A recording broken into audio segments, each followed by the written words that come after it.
আসসালামু আলাইকুম। আপনাকে সবাইকে স্বাগত সুইট কুকিং চ্যানেলে। কেমন আছেন বন্ধুরা? আশা করি অনেক ভালো আছেন। আমার টাইটেল আর থাম্বনেল দেখে আপনারা বুঝে গেছেন যে আজকে আমি কী রেসিপি করতে চলেছি। আজকে আমি করতে চলেছি রুই মাছের ঝোল।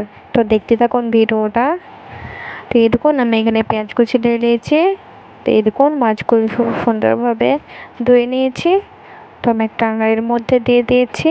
এই দেখুন কত সুন্দর, দেখুন পিচগুলো। তো এই দেখুন, আপনারা কে কে মাছ খেতে পছন্দ করে কমেন্টে জানাবেন। এরকম নিত্য নতুন ভিডিও পেতে আমার চ্যানেলটা অবশ্যই সাবস্ক্রাইব করে দেবেন, সেদিন যাতে করে নেক্সট টাইম ভিডিও দিলে আপনাদের কাছে আগে পৌঁছাবে। তো এবার আমি পেঁয়াজ কুচিগুলো সব দিয়ে দেবো। এই দেখুন পেঁয়াজ কুচিগুলো এবার দিয়ে দিচ্ছি। 4টে কাঁচা লঙ্কা দিয়ে দিয়েছি।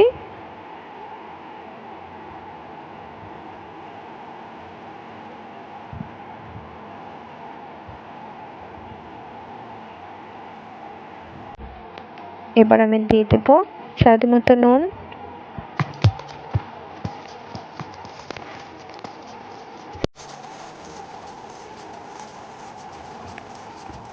পরিমাণ মতো হলুদ গুঁড়ো।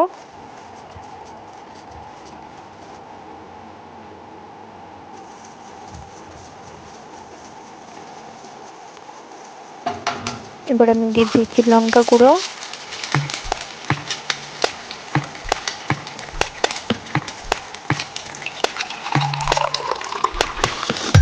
এবার দিয়ে দিতে হবে তেল।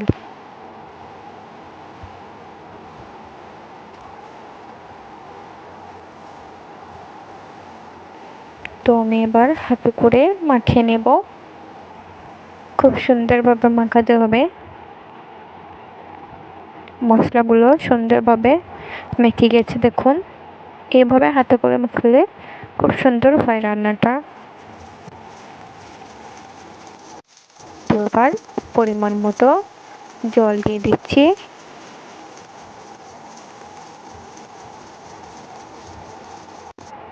এই দেখুন কত সুন্দরভাবে আমার মশলা রেডি হয়ে গেছে। এবার এটা আমি চুলাতে ধরে দেবো। তো এই দেখুন আমি গ্যাসটা জ্বালিয়ে দিচ্ছি। গ্যাসটা জ্বালিয়ে দিলাম।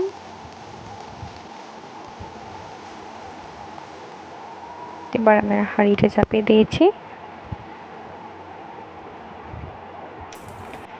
20 মিনিট এটাকে আমি ছেড়ে দিলাম। দিয়ে দেখুন আমি এটাকে ঢেকে দেব। 20 মিনিট পর দেখবো। 10 মিনিট পর একবার দেখে নিতে হবে যে ঝোলটা কতটুকুন আছে। তো আপনি যেরকম ঝোল রাখবেন পরিমাণ মতো আপনার নিজের ইচ্ছা অনুযায়ী ঝোল রাখবেন। তো এই দেখুন কত সুন্দরভাবে মাছ আমার হয়ে গেছে। পুরো ভিডিওটা দেখার জন্য অনেক অনেক ধন্যবাদ।